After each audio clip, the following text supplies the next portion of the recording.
Salam sejahtera Malaysia, denyut nadi suara rakyat bergema di channel ini. Wan Ahmad Faisal memang salah seorang manusia antara manusia yang cerdik tak cerdik. Sebagai salah seorang daripada ahli parlimen Malaysia yang cerdik tak cerdik. Okey, so saya mau minta tolong tuan-tuan dan puan yang dihormati sekalian untuk buat ranking. Untuk undi. Mana satukah cadangan Wan Ahmad Faisal yang menjadi pilihan hati anda?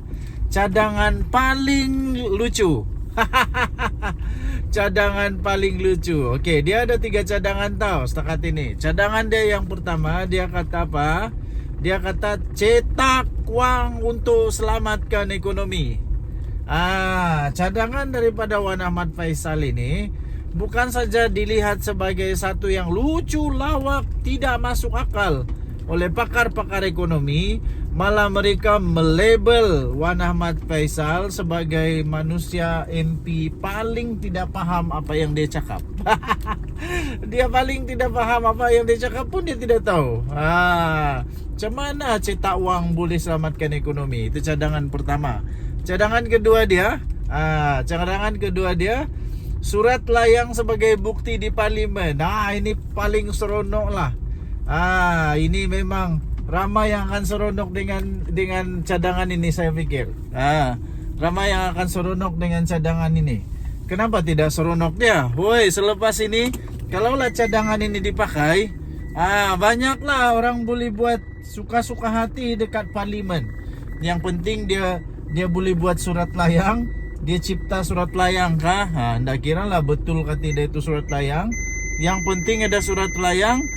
Sudah boleh buat ini bukti di parlimen. Aduh, ini betul-betul lucu. Dan entahlah masuk akal ke tidak. Mana boleh di parlimen surat layang jadi bukti. Parlimen tu adalah tempat yang mulia tu. Semua data baru boleh bukti.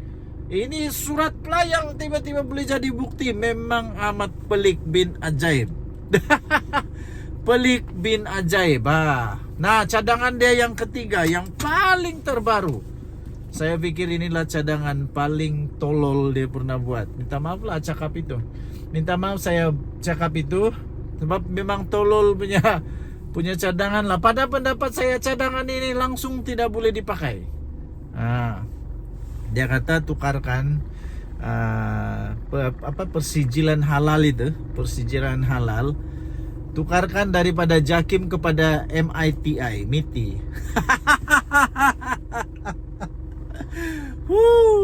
Hanya kerana ada orang komen dia di luar negara, entah di mana dia pergi sebentar pastilah.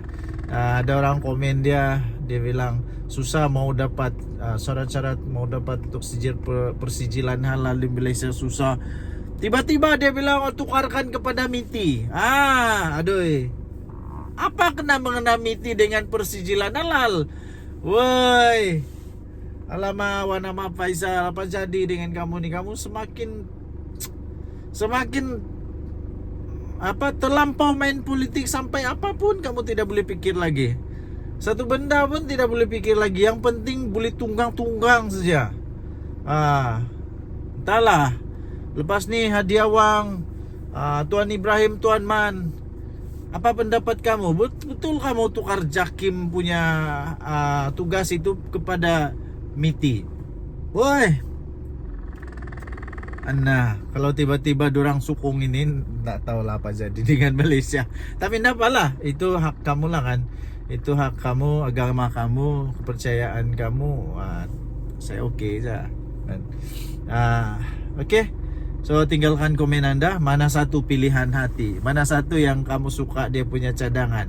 Yang nombor 1, cetak banyak-banyak duit selamatkan ekonomi. Nombor 2, cadangan dia surat layang. Surat layang boleh diterima di parlimen.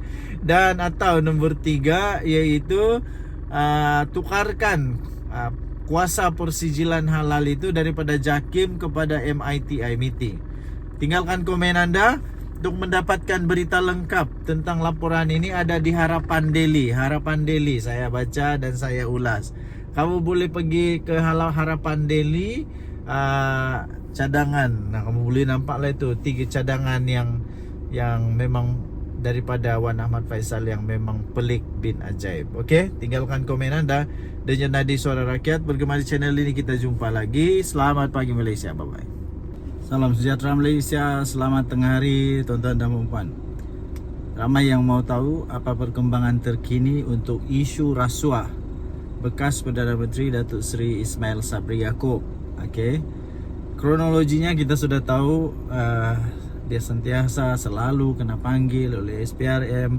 Lepas itu dia ambil berjam-jam untuk beri keterangan. Lepas tu balik, lepas tu datang lagi.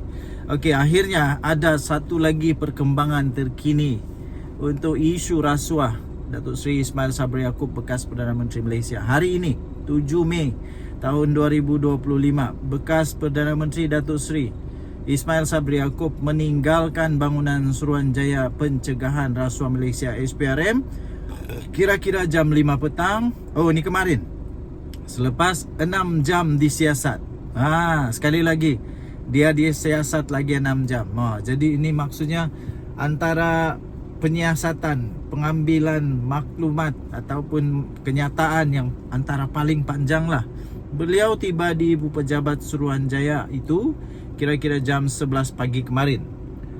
Walaupun sudah beberapa kali sebenarnya, beberapa kali Datuk Seri Ismail Sabri Yaakob dipanggil oleh SPRM, namun siasatan terhadap kes berkenaan masih berada di peringkat awal dan setakat ini telah mencapai tahap 15 hingga 20%.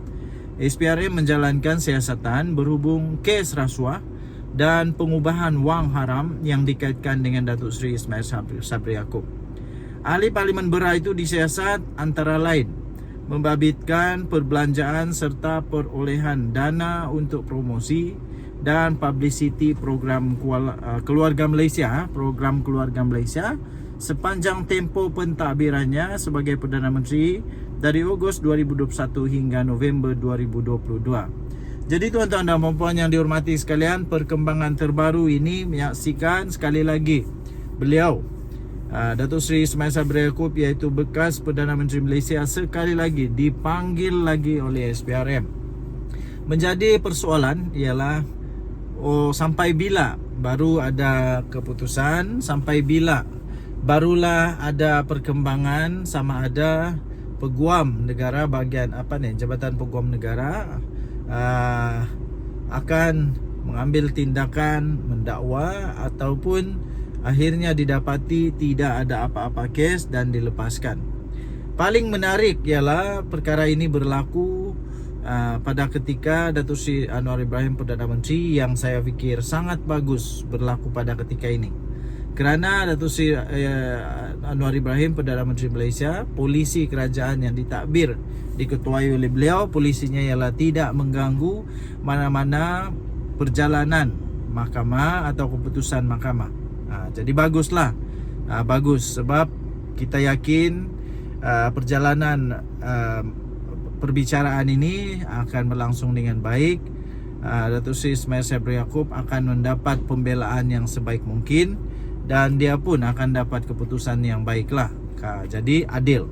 Kalau dia bersalah, pasti dia bersalah keputusan dia. Kalau dia tidak bersalah, pasti dilepaskan. Jadi itulah kebaikannya. Pada ketika sekarang Datuk Seri Anwar Ibrahim jadi Perdana Menteri, semua kes-kes besar, jerung-jerung, naga-naga, keluar kes dia semua supaya dapat diadili dengan baik, saksama dan tidak berat sebelah. Itulah kebaikan dia. Okey, itulah perkembangan terkini untuk isu rasuah Datuk Seri Ismail Sabri Yaakob yang masih dalam tahap 15 ke 20%. Kita jumpa lagi. Bye bye.